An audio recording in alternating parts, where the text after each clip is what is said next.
One of the things that we have had for a while now, actually Heidi has, and I talked about it before in a previous video. However, things changed and we've moved around, and it has to do with getting around at the campgrounds. And no, it's not an electric bike this time. Go figure that out.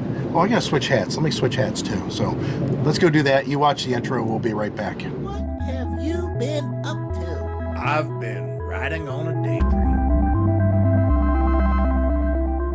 You guys have been watching us for a while.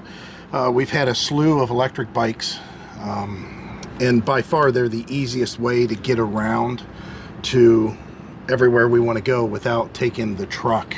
Now, I had a full-size, really fast scooter, and it's what they call a kick scooter, an e-scooter. I'm talking about an electric scooter that you stand up on. Whoa, I couldn't even move the camera fast enough. He's going so fast.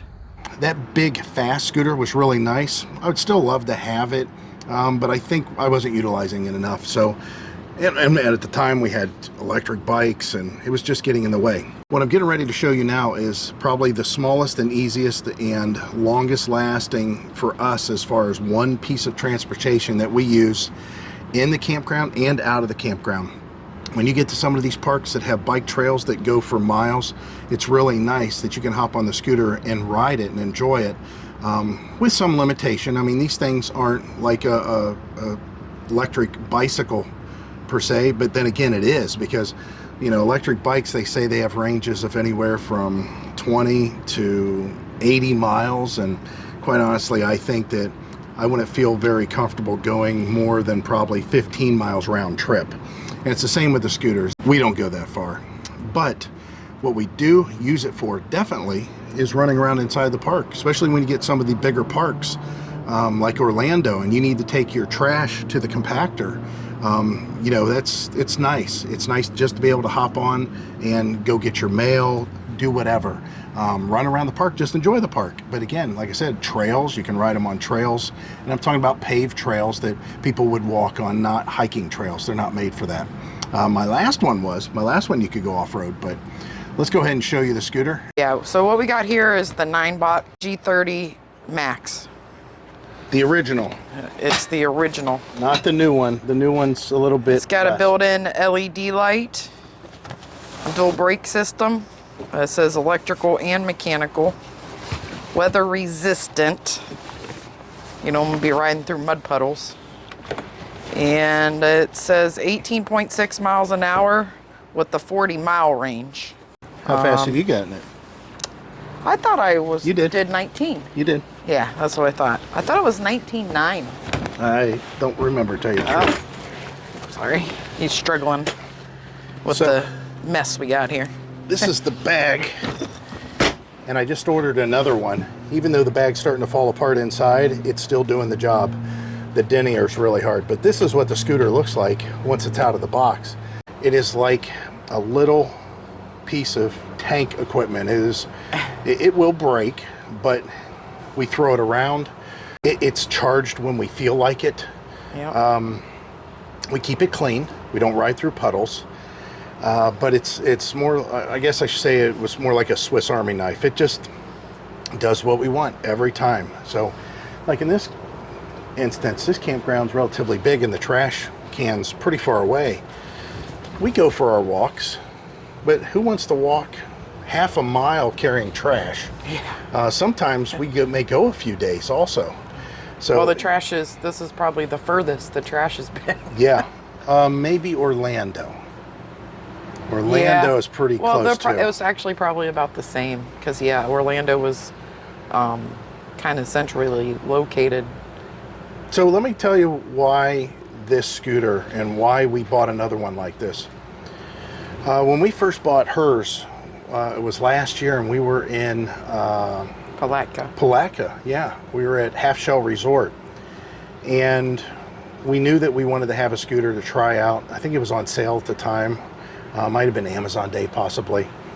And we hadn't had scooters prior to that, and it was a good entry level, so we thought, but here it turns out to be more than an entry level. And reading the reviews, there was like some crazy amount of reviews. It was well over 5,000, and they were all rated really high for the most part. Then the new one came out, and everybody said, don't get this one, get the old one, get the original one. And we had already got the original one. And I understand why, because it has a couple of nice things, like all the scooters and our electric bikes and everything, you have that brick that has a cord that comes out of it that plugs into the bike, and then a cord that comes out of it that plugs into the wall. Well, this just comes with a cord because the brick is built into the scooter, so you just plug it in. Not only that, but it's about the perfect size. It's not the lightest scooter. This thing's got to be, oh, I don't know, it's got to be close to 50 pounds, maybe 45 pounds. And it's not the most compact scooter. You can see about the size that it is, but it's also not the biggest, and it's definitely not the heaviest. Mine was one of the bigger, heavier ones. Mine was like almost 80 pounds, and it was very, very cumbersome. All right, so we pulled the straps off. Heidi said it'd be a good idea to show you what it looked like actually coming out of the box. I'm not a big fan of unboxing myself, but... Me either, but people like it. Yeah, people do like it. I'm gonna stand over here. Some tightening assembly tool things. Something we've never used on hers. Here's that cord. This is all you need to charge it. Of course, the infamous styrofoam. They're still using styrofoam on stuff. Oh, that's right. I got to put the handlebars on this. I forgot that. Another piece of styrofoam. Well, it's been almost a year, I'm thinking. Yeah, I forgot what it looked like in here. So whenever you get it, it's, you know, the handlebars are like this, and you just pick it up, make sure that, definitely make sure that's plugged together, that it hasn't pulled apart, because you'd have to take it all apart again if that's the case. All the movement around it while shipping. Yeah, it could have happened. And then that's it. The handlebars go in there, and then you just use these little screws and tighten them down. Oh, that's why I didn't put blue Loctite on it. Oh, that's right. They had did. blue I do Loctite remember already that on it. now. All right, so the handlebars are all tightened down. I'm going to leave the plastic on there just for protection. All we're going to do is lift it up. This is so simple. Latch it, and then there's a lock to make sure it doesn't come unlatched. And styrofoam's off the back. Let me go ahead and pull this off. You can take a look at what it looks like a little bit better. Also, we got a little tip. We got to put a mirror on here, but also put a rubber band. Oh, maybe they changed it. This thing rattled on the other one when we rode it, so we put rubber bands in here to keep. This is the bell, just so you know.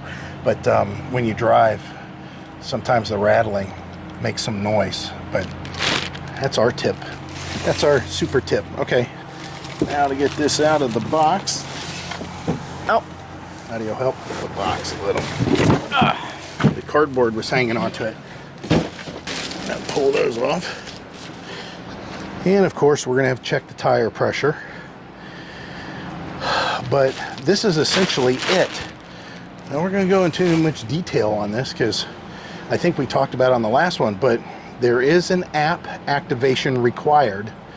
So you have to have an app, and you can control the functions of the scooter. Not only that, but You can lock it. you can lock it, and basically what the locking does is make it to where somebody can't get on it and just ride it away. That'd be skidding. But they can pick it up and carry it Yeah. away, or pick it up and throw it in their trunk because it's Yeah. not very heavy. So talking about that, how does it transport? Well, like I said, there's just this latch. You flip this lever. There's a catch on the handlebars. It just comes down and latches, and that's it. It's Yeah, ready I'm gonna to go. show up close on the Yeah. latch because it's pretty. Pretty basic. Yeah. Nothing fantastic about that, but it's a good design. My scooter didn't have that, and I hated trying to load it in the truck with a handlebar that kept on moving around. Takes up less space than the electric bike. See, that's the thing. Our electric bikes are great. These things, for the size, I mean, especially if you got a smaller trailer, there's no reason not to have these. You can go to the majority of the places you need to go with these. First thing I want to talk about, which is full disclosure, I think the weight limit on this is supposed to be 220. I'm not 220. There's times when I was my heaviest, I was over 270, almost 280, and I was riding this. So if you're riding this and it breaks, don't call them up and say, it broke because I watched on YouTube and there's a fat guy riding it and he rode it. Hey, I'm just telling you that I get away with it, but I'm not riding this heavy, I guess you could say. And then what I mean by that is when there's bumps, stuff like that, cracks in the sidewalk, I lift the front end a little bit. I'll lean back on the board to pull up the front end to help it up. You know, when I'm coming off of a bump or something, I compress with my knees so I'm not just solid, you know, landing on it. And the other one's done fine. So if you guys are in the market, I can't see why not. Now, if you want to help out the channel, it's the same as what I talk about all the time. A link will be down in the description for this. Use that link. It'll take you to this scooter, the exact same one. And yeah, I mean, have it delivered in a box. It's just, what, 3 days? I think it was delivered in 3 days. And that's because I ordered it over the weekend. As always, we hope to see you out here. Bye. Bye, guys.